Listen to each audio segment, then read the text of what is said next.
warahmatullahi wabarakatuh. Semangat pagi anak-anak. Jumpa lagi dengan saya Miss Indah. Bagaimana kabarnya hari ini? Kabar baik bukan? Ibu berharap semua dalam keadaan sehat selalu dan tentunya masih semangat walau belajar dari rumah.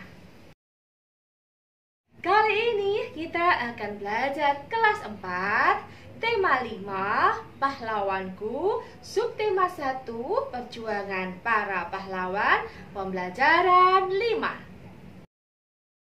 Sebelum pembelajaran dimulai, marilah kita semua berdoa sesuai dengan agama dan keyakinannya masing-masing. Siapa lagi tokoh yang terkenal pada zaman Hindu, Buddha, dan Islam? Anak-anak, pada pembelajaran sebelumnya kita sudah belajar tentang tokoh-tokoh yang terkenal pada zaman Hindu, Buddha, dan Islam. Nah, di sini kita akan belajar lebih lanjut lagi. Pada akhir masa kerajaan Hindu-Buddha, muncullah tokoh-tokoh yang membawa kejayaan kerajaan Majapahit. Kerajaan Majapahit dikenal sebagai salah satu kerajaan terbesar di Nusantara. Siapakah mereka? Mari kita cari tahu bersama-sama.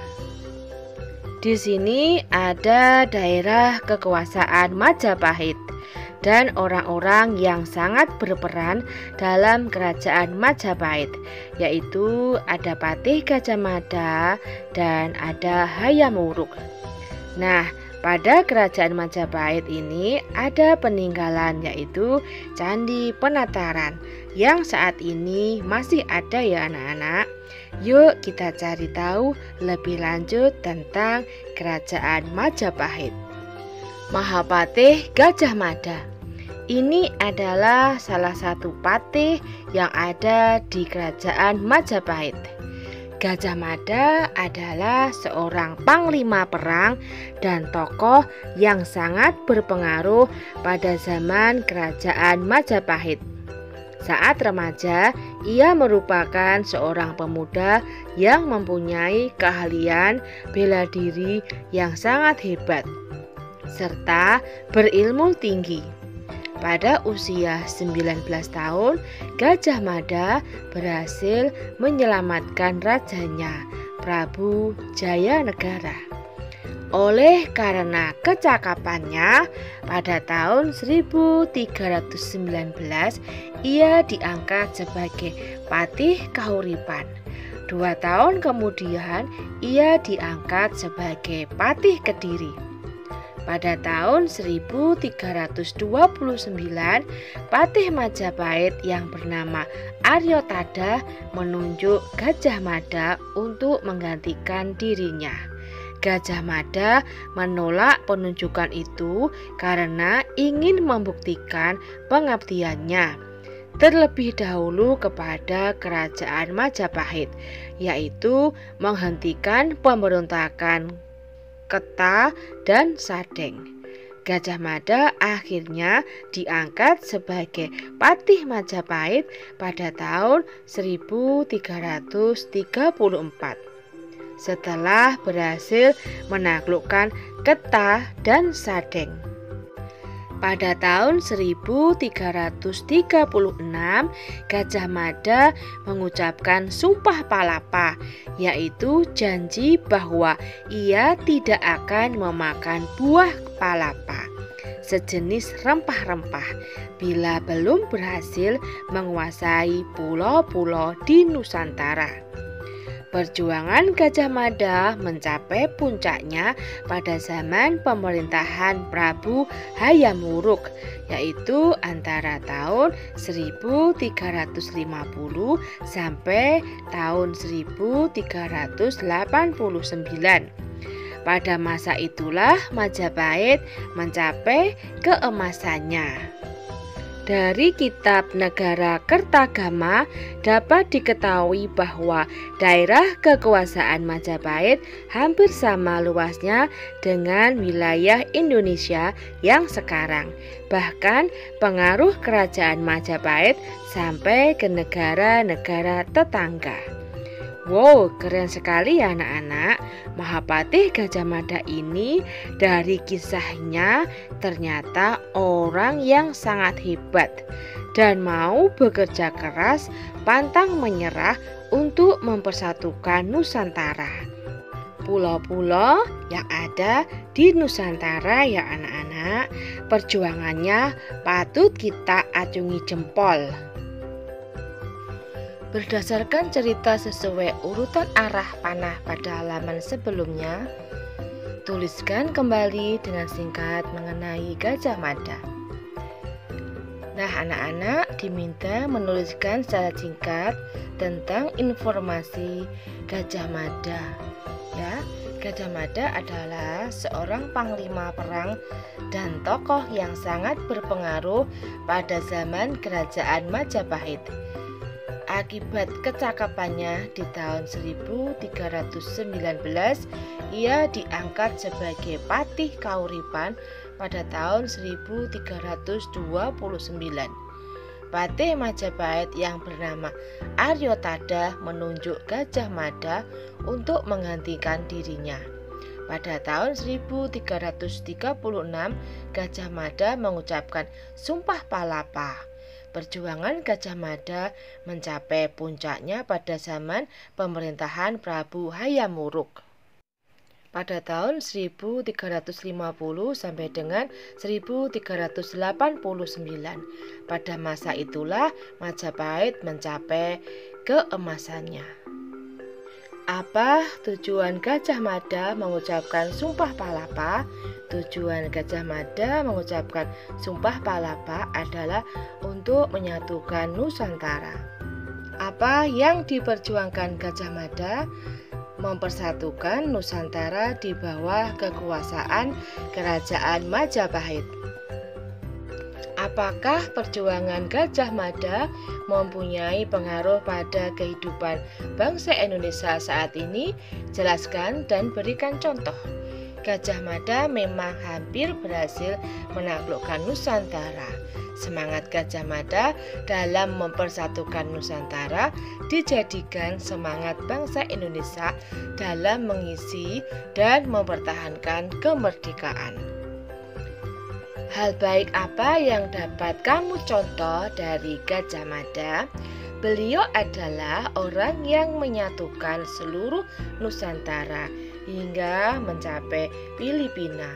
Gajah Mada telah mengajarkan arti dari persatuan dan kesatuan yang menjadikan sebuah bangsa yang besar.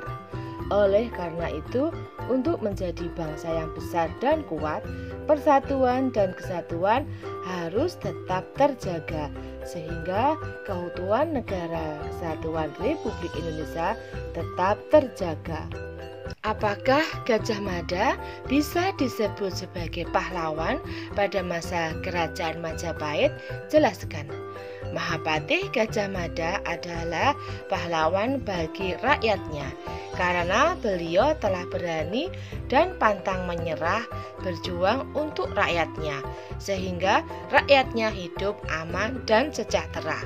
Gajah Mada dapat menyatukan Nusantara. Perjuangan Gajah Mada sampai saat ini tetap dikenang. Hal ini dibuktikan dengan digunakannya nama Gajah Mada sebagai nama jalan utama sejumlah kota di Indonesia. Kebesaran nama dan kejayaan Majapahit pun dapat pula dilihat dari peninggalannya berupa candi. Untuk mengetahui cerita tentang candi peninggalan Kerajaan Majapahit lebih lanjut, baca informasi di bawah ini. Kompleks Candi Penataran. Kemegahan dan kebesaran Kompleks Candi Penataran membuktikan perjuangan dan peranan para tokoh pada masa Kerajaan Majapahit. Candi Penataran dibangun pada masa Kerajaan Kediri dan dipergunakan pada masa Kerajaan Majapahit. Di dalam kompleks candi terdapat arca, bangunan yang disebut Balai Agung, prasasti atau batu tulis, dan beberapa candi. Candi-candi itu diantaranya Candi Naga yang berukuran lebar 4,83 meter, panjang 6,57 meter, dan tinggi 4,70 meter. Selain itu terdapat candi yang dianggap paling suci, yaitu Candi Induk. Candi Induk terdiri atas 3 teras bersusun dengan tinggi seluruhnya 7,19 meter. Apa pendapatmu tentang Candi Penataran? Candi Penataran membuktikan peranan dan perjuangan tokoh masa Kerajaan Majapahit. Dalam candi tersebut terdapat arca dan prasasti. Candi Penataran sangat indah dan harus dijaga kelestariannya. Gajah Mada adalah tokoh yang memiliki jiwa kepahlawanan yang luar biasa. Tokoh yang pantang menyerah dan tak pernah gentar. Banyak cara yang bisa dilakukan untuk menggugah semangat kepahlawanan. Salah satu cara tersebut adalah melalui lagu.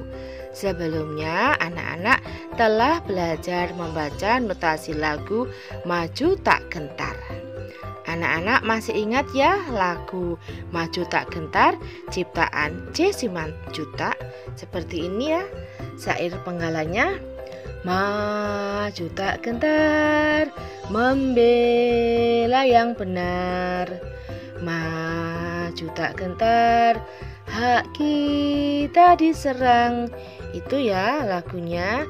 Anak-anak bisa mencarinya di YouTube ya. Lagu Maju Tak Gentar termasuk lagu perjuangan karya C. Simanjuntak dengan tanda birama 4/4. Apa fungsi tanda birama? Setiap birama terdapat 4 ketukan dan masing-masing ketukan bernilai 1/4. Dari partitur seperti yang tampak pada gambar terdapat tempo marsia yang artinya tempo mars atau tempo gerak jalan. Tempo marsia ini berkesan gembira dan tegas. Sedangkan tanda do sama dengan bass adalah nada dasar lagu ini. Jadi kalau kalian menciptakan sebuah lagu, kalian harus tahu nada dasarnya. Lalu apa ketukannya, berapa partitur, dan bagaimana birama serta temponya seperti apa ya? Demikianlah video pembelajaran kali ini, semoga bermanfaat. Jangan lupa like, comment, and subscribe-nya ya. Bye bye, see you tomorrow. Wassalamualaikum warahmatullahi wabarakatuh.